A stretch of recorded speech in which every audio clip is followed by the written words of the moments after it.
పాటిల్ గారు నిన్న పార్లమెంట్లో చేసినటువంటి వ్యాఖ్యలపై కూడా బీఆర్ఎస్ పార్టీ పక్షాన మేము స్పందించాలనుకుంటా ఉన్నాం.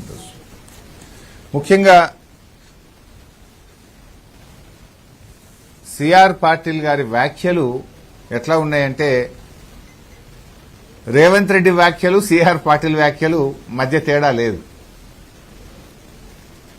అంటే బీఆర్ఎస్ మీద బురద జల్లడంలో కాంగ్రెస్ బీజేపీల ఫెవికాల్ బంధం బయటపడ్డది. కాళేశ్వరం మీద పెట్టిన ఖర్చే 90,000 కోట్లు, 1,00,000 కోట్లు కొట్టుకుపోయినాయి అని ఎట్లా మాట్లాడతాడు? అది రేవంత్ రెడ్డి భాష, అదే భాష ఆయన మాట్లాడండి. అసలు ఈ కాళేశ్వరం ప్రాజెక్టుకు కేంద్ర ప్రభుత్వమే అన్ని రకాల అనుమతులు ఇచ్చింది. కేంద్ర ప్రభుత్వమే కాళేశ్వరం ప్రాజెక్టు దేశానికి ఆదర్శమని కేంద్ర ప్రభుత్వ సంస్థలు, కేంద్ర మంత్రులు, సర్వోన్నత న్యాయస్థానం కూడా చాలా స్పష్టంగా చెప్పింది. ఇవాళ గడ్కరీ గారు హైదరాబాద్కు ఇవాళ కాళేశ్వరం జలాలు వస్తున్నాయి, కాళేశ్వరం ప్రాజెక్టు తెలంగాణకు వరప్రదాయని అని మరో కేంద్ర మంత్రి గడ్కరీ గారు మాట్లాడిన వ్యాఖ్యలు. అప్పటి గవర్నర్ నరసింహన్ గారు తెలంగాణ రాష్ట్ర సాగు తాగునీటి సమస్యలకు ముక్తిని ప్రసాదించే ప్రాజెక్టే కాళేశ్వరం ప్రాజెక్ట్ అని ఆనాటి రాష్ట్ర గవర్నర్ గారు మాట్లాడిన వ్యాఖ్యలు. ఈనాటి మంత్రి కోమటిరెడ్డి వెంకటరెడ్డి గారు దేశ చరిత్రలోనే కాళేశ్వరం లాంటి గొప్ప ప్రాజెక్టు లేదని ఈనాటి మంత్రి కోమటిరెడ్డి వెంకటరెడ్డి గారు మాట్లాడిన వ్యాఖ్యలు. మ్యాగ్సెసే అవార్డు గ్రహీత గౌరవనీయులు రాజేందర్ సింగ్ గారు కాళేశ్వరం ప్రాజెక్టుతో గోదావరి ప్రాజెక్టు ఒక జీవనదిగా మారిందని మ్యాగ్సెసే అవార్డు గ్రహీత రాజేందర్ సింగ్ గారు చెప్పిన వ్యాఖ్యలు.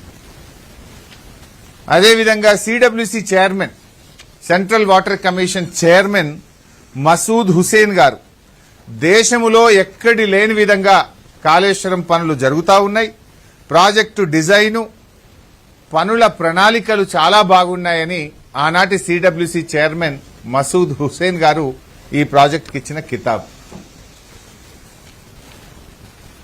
పంజాబ్ ముఖ్యమంత్రి గారు భగవత్ సింగ్ మాన్ గారు ఈ కాళేశ్వరం ప్రాజెక్టును విజిట్ చేసి మేము నేర్చుకున్నాం, ఇది అద్భుతమని చెప్పినటువంటి మాటలు. అమెరికాలోని సొసైటీ ఆఫ్ సివిల్ ఇంజనీర్స్ వారు కాళేశ్వరం ప్రాజెక్టుకు అవార్డు ఇచ్చి ఈ ప్రాజెక్టు పట్ల కితాబునిచ్చినటువంటి మాటలు. సర్వోన్నత న్యాయస్థానం, సుప్రీంకోర్టుకు న్యాయమూర్తులు కూడా కాళేశ్వరం ప్రాజెక్టును ప్రశంసిస్తూ మాట్లాడినటువంటి వ్యాఖ్యలు. ఇట్లా ఎన్నెన్నో ఉన్నాయి.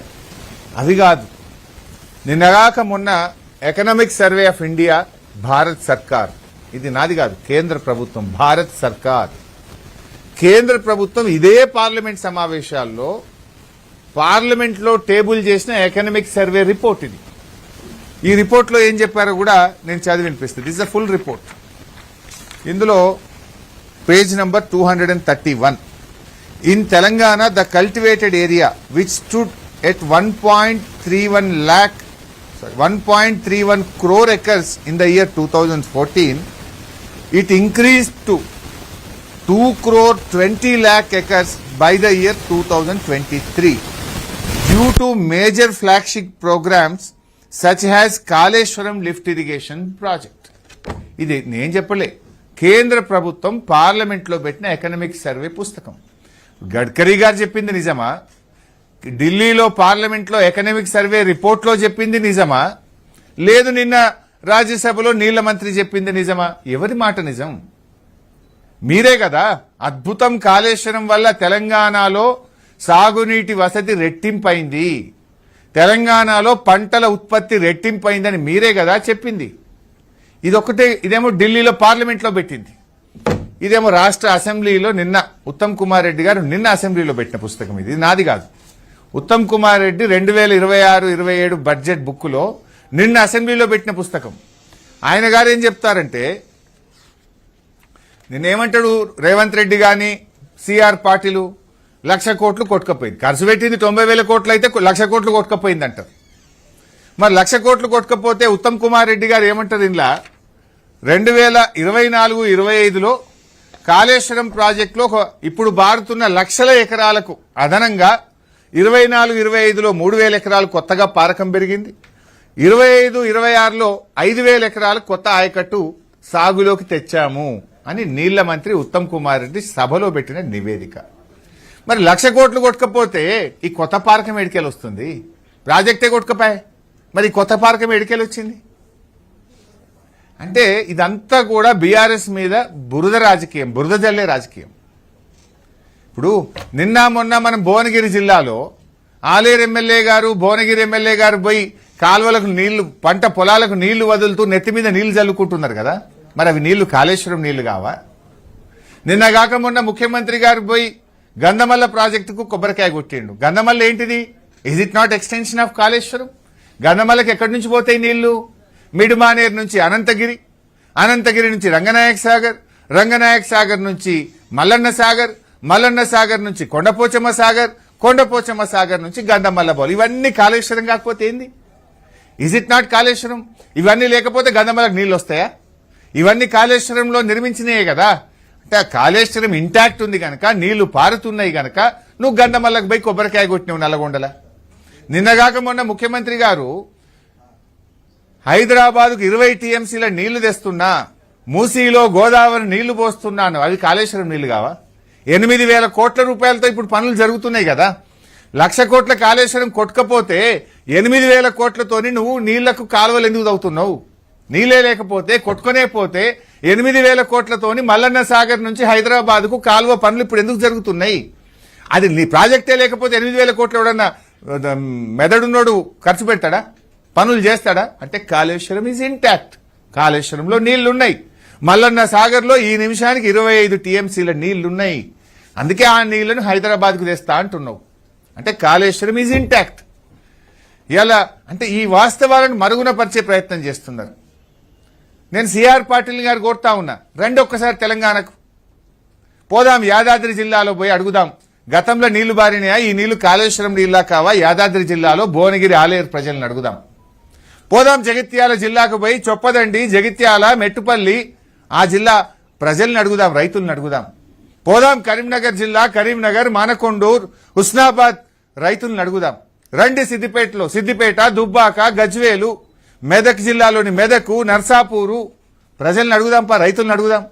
ఎప్పటి నుంచి నీళ్లు వస్తున్నాయి, ఈ నీళ్లు ఏ నీళ్లోని గలగల పారే గోదావరి నీళ్లను చూద్దాం, పచ్చటి పొలాలను చూద్దాం, పక్కనున్న రైతుల్ని పలకరిద్దాం. వస్తారా? రండి సిఆర్ పాటిల్ గారు. ఎందుకు ఈ అనుచితమైనటువంటి వ్యాఖ్యలు చేస్తారు? మనం పోదామండి, రండి. మీరు ఎవరు వస్తారు? రండి. బీజేపీ కిషన్ రెడ్డి గారు వస్తారా? బండి సంజయ్ గారు వస్తారా? లేదు కాంగ్రెస్ నాయకులు వస్తారా? రండి, నేను తీసుకెళ్లి చూపిస్తా.